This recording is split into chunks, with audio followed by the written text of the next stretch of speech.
Jadi sekali lagi Pak Jokowi hanya karena ingin balas dendam pada Ibu Mega, maka kekuasaan Ibu Mega itu dipreteli di bin. Itu poin utamanya pungkas Rocky. Kalau para buzzer ini yang memang cinta Presiden Jokowi, ya mestinya titik ini yang harus dibela dari seorang Jokowi, bukan kemudian mati-matian mengkritik Anies Baswedan. Harusnya Megawati yang dikritik, yang memperlakukan Jokowi seperti anak buahnya, di roasting segala. Nah, Anies Baswedan nggak ngapa-ngapain, tapi pusat serangan buzzer hanya ke Anies Baswedan, bukan kepada orang yang secara terang benderang dalam tanda kutip merendahkan Presiden Jokowi dan calon presiden para buzzer ini, yaitu Ganjar Pranowo.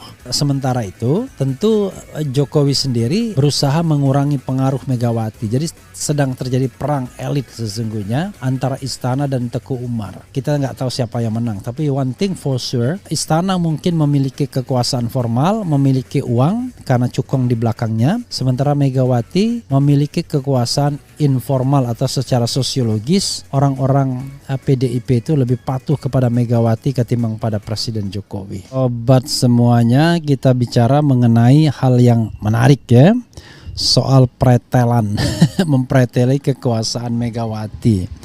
Jadi Jokowi ditengarai menurut Rocky Gerung sedang mempreteli kekuasaan Megawati. Kok bisa begitu? Ini menarik. Pastinya karena dikaitkan dengan apa? Yaitu dengan kontestasi di 2024. Siapapun yang dicalonkan oleh Megawati Soekarno Putri, maka Megawati berkepentingan orang tersebut lebih loyal kepada dirinya ketimbang kekuasaan istana. Padahal yang jadi masalah adalah uangnya dari istana, ya, uangnya dari kekuasaan istana. Nah, coba kita bacakan komentar Sobat RH terkait dengan ini, tapi kita bacakan dulu apa yang dikatakan Rocky Gerung ya.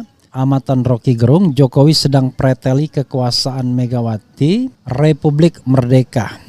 Kekuasaan Megawati Soekarno Putri seperti sedang dipreteli oleh Presiden Joko Widodo. Salah satunya adalah Badan Intelijen Negara yang dianggap lebih dekat dengan Ketua Umum PDI Perjuangan itu kini diserahkan kepada Menteri Pertahanan Prabowo Subianto. Hal itu disampaikan pengamat politik Rocky Gerung menanggapi perintah Jokowi yang menugaskan Menhan Prabowo menjadikan Kementerian Pertahanan Kemhan sebagai lembaga yang mengordinasi informasi intelijen terkait pertahanan dan keamanan. Menurutnya perintah itu pertanda kekuasaan Megawati sedang dipreteli Jokowi. Jadi sebetulnya Megawati mau mau dipreteli kekuasaannya tuh. Kita tahu Pak BG Bin itu ada di bawah ya kekuasaan Megawati lah, gampangnya itu. Jadi di dalam persaingan politik, lembaga-lembaga yang potensial untuk melakukan mobilisasi intelijen, mobilisasi opini itu akhirnya mesti dipangkas oleh Jokowi, ujar Rocky dalam video yang diunggah di kanal YouTube beliau ya, yang berjudul Fight Back ke Megawati dimulai koordinasi intelijen diserahkan ke Menhan Jokowi, politisasi BIN. Rocky menilai fungsi BIN yang sesungguhnya akan berhenti jika dipindahkan ke Menhan Prabowo.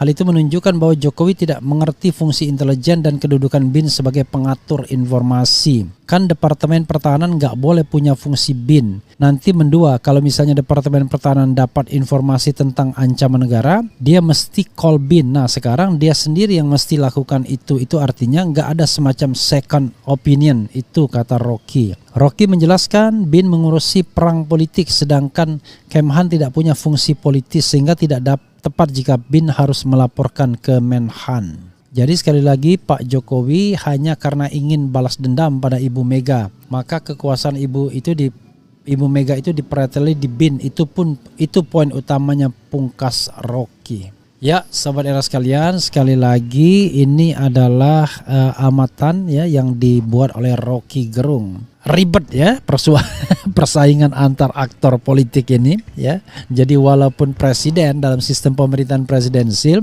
tapi masalahnya adalah rasa petugas partai. Itulah sistem pemerintahan oligarki. Selain presiden ada oligarki, orang-orang yang berkuasa dan mempersepsikan dirinya lebih berkuasa. Itu soalnya. Jadi Megawati mempersepsikan dirinya lebih berkuasa dibandingkan Presiden Jokowi yang dianggapnya hanya petugas partai. Bagaimana misalnya seorang presiden di roasting ketika acara Ulta PDIP ya. Dan ini penderitaan selama 8 tahun lebih ya. Bagaimana tidak dianggap sebagai orang nomor satu, tapi terus dianggap sebagai petugas partai. Itu soalnya saudara sekalian. Jadi kalau para buzzer ini yang memang cinta Presiden Jokowi, ya mestinya titik ini yang harus dibela dari seorang Jokowi, bukan kemudian mati-matian mengkritik Anies Baswedan. Harusnya Megawati yang dikritik, yang memperlakukan Jokowi seperti anak buahnya, di roasting segala. Nah, Anies Baswedan nggak ngapa-ngapain, tapi pusat serangan buzzer hanya ke Anies Baswedan, bukan kepada orang yang secara terang benderang dalam tanda kutip ya merendahkan Presiden Jokowi dan calon presiden para buzzer ini, yaitu Ganjar Pranowo. Itu soalnya ya, sibuk dengan Anies Baswedan tapi lupa dengan roasting Megawati terhadap Jokowi, dan juga perlakuan kurang ya menghargai calon presiden dari para buzzer ini, yaitu Ganjar Pranowo. Kita lihat ya intip polling yang kita luncurkan tadi soal pasangan Anies Hovifah. Berapa orang? 13.000 yang sudah voting. Yang setuju 43% Anies Hovifah daripada Anies AHY, yang tidak setuju 57%. Jadi tetap lebih banyak yang tidak setuju. Jadi mereka lebih senang, lebih mau yang namanya Anies AHY. Tapi let's see ya, bagaimana keputusan akhir dari koalisi perubahan kalau koalisi ini akhirnya jadi ya. Kalau koalisinya jadi berubah itu lain persoalan. Jadi bukan koalisi perubahan tapi koalisi yang berubah. Memang saat ini yang paling berat bagi Megawati ya adalah menentukan sosok calon presiden. Ganjar jelas dia anggap ancaman, lebih setia kepada kekuasaan istana dibandingkan dirinya. Nggak doyan dia yang seperti itu tentunya, karena akan membahayakan masa depan politik Puan Maharani dan PDIP dalam tanda kutip terah Bung Karno-nya. Tapi memajukan Puan Maharani itu sama saja bunuh diri. Maka skenario yang lain adalah menjadikan Puan wakil dari Prabowo Subianto misalnya. Kita lihat ya, apakah dengan fait accompli lembaga-lembaga survei yang selalu mengatakan Ganjar nomor 1, walaupun kita nggak ngerti ya, karena di luar yang kita lihat tuh bagi-bagi sembakonya. Tidak pernah kita lihat Ganjar disambut secara luas di suatu daerah. Mungkin saja ya, karena dia masih menjabat sebagai gubernur sehingga ruang geraknya terbatas. Maybe, it may be. Tapi soalnya adalah kita tidak pernah melihat Ganjar disambut secara besar-besaran, tapi surveinya selalu nomor 1. Itu yang jadi masalah ya. Dan sepertinya surveyor ini ya, entah atas perintah siapa, sedang berupaya ngalem-ngalemin, bujuk-bujukin agar Megawati mau mencalonkan Ganjar Pranowo. SMRC misalnya mengatakan suara PDIP dan Golkar akan naik loh kalau mencalonkan Ganjar Pranowo. Kata LSI, Ganjar masih nomor 1 loh, baik 19 nama, 10 nama maupun 3 nama. So, apalagi Ibu Mega, apakah Anda tidak mau mencalonkan Ganjar Pranowo? Nah, kita lihat. Makanya diulur sampai bulan Juni agar ada waktu bagi Puan Maharani untuk meningkatkan atau menaikkan elektabilitas. Kalau memang bisa naik, kalau nggak naik ya apa boleh buat. Dan sementara itu tentu Jokowi sendiri berusaha mengurangi pengaruh Megawati. Jadi sedang terjadi perang elit sesungguhnya antara istana dan Teguh Umar. Kita nggak tahu siapa yang menang, tapi one thing for sure, istana mungkin memiliki kekuasaan formal, memiliki uang karena cukong di belakangnya, sementara Megawati memiliki kekuasaan informal atau secara sosiologis.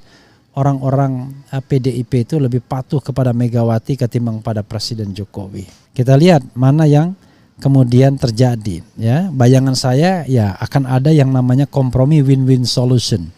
Apakah win-win solution itu menjadikan Ganjar sebagai presiden, calon presiden, ataukah yang lain? Kita lihat ya. Karena sekali lagi yang jelas Megawati menghadapi dilema yang besar. Artinya beginilah. Kalau dia calonkan Ganjar, ada harapan Ganjar bisa menjadi presiden Republik Indonesia. Artinya PDIP akan berkuasa lagi. Tetapi at the same time Ganjar akan mengancam kepemimpinan PDIP. Karena tentu dia tidak ingin dianggap sebagai petugas partai. Di roasting sama Puan Maharani misalnya sebagai petugas partai. Megawati bisa melakukan itu kepada Jokowi, tapi tentu Puan Maharani kalau menjadi ketua umum PDIP tidak akan bisa melakukan itu kepada Ganjar Pranowo. Sebaliknya malah Ganjar yang punya potensi untuk mengambil alih PDIP, karena secara memang dia jauh lebih powerful, lebih kuat dibandingkan Jokowi ya sosoknya. Marah nggak kira-kira buzzer kalau saya mengatakan sosok Ganjar itu lebih kuat, lebih powerful dibandingkan Jokowi ya? Kalau saya mengatakan Anies yang lebih kuat, lebih powerful, marah sudah pasti.